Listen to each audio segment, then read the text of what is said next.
All right, so today I want to teach all of you about the art of productivity. It is a form of art. There are tips, there are tricks, there are things that you can learn to master and bring into your life so that you can become an artist and design your life the way you want it to be. As many people we here have been talking about, our brains are overwhelmed. They're just shattered. They're broken. They're confused. They are swollen from all the information going around, all the things we need to do.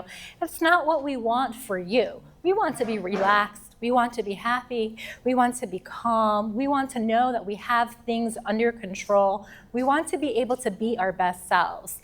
And we can all do that. That is within the reach of everybody here. It just takes knowing what your productivity toolbox is. So what we're gonna go through are some tips and tricks for you to put in your toolbox. And as we go through this, I want you to think about what are the things that you can take into your life and take at least one thing that could make your toolbox a little stronger. Before we go into the actual tips, I want to think about what are the psychological traps that we fall into on a day-to-day basis? Things come up, we think we're being productive, but really we're not. So what are those things and how do we avoid them most effectively?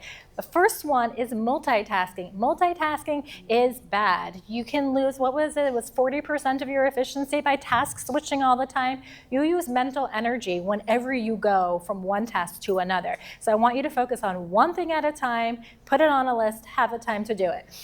Memory. When you have to remember things, that also creates a big strain on your memory. You're a resource. There's just too many things going on. You're not going to remember it. Have a to-do list, time dated. That's like, if that's the one thing you take away, a to-do list timed and dated, that is going to be a big impact for you. Emergencies, things come up. Everything feels like an emergency when it comes up. Is it truly an emergency? Not sure. Guess what? Go back to your to-do list, put it back on there and see if it really is.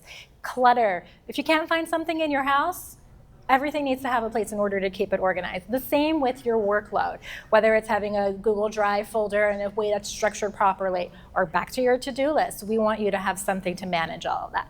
Next thing is you want to be lazy. What is the path of least effort to get things done? That's the path that you should pick. Use your resources wisely. We want to monitor your CPU. You know, we can think of ourselves as computers. We don't want to get viruses. We need to go to sleep. We have to reboot occasionally. We need to have the right sources of energy coming in. You don't want to have too many things running at a time. Just like with your computer, it'll slow you down. It'll slow you down. You won't be great. You want to eat a frog every day. Only one, not very many. That means pick a hard thing to do. Just do it, get it out of the way. You don't have to think about it anymore. It gets done.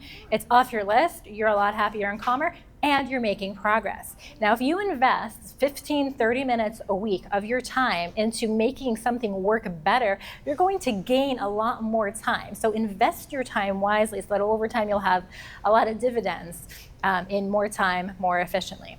My favorite thing I always tell everybody is to delegate. Delegate to your children, delegate to your workers, delegate to the computer. Delegate anything you can. Retain the things that you are uniquely capable of doing and have everybody else do other things. Now, in your life, things are going to come up. We have the villain of the unexpected, but guess what? I want you to start expecting the unexpected. Those kinds of things are going to come up, and build into your schedule squishy time so that you can fill it with the unexpected, and then you won't be overwhelmed by it because you expected it.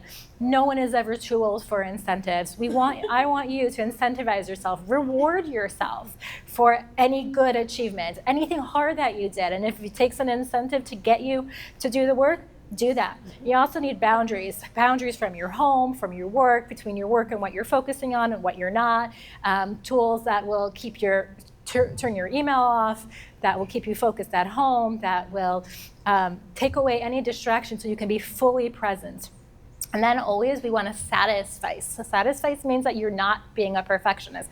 Perfectionist has a limited amount that they can produce. But when you satisfice, you get a whole lot more. Maybe not perfect, but we don't need perfect. We need satisfactory.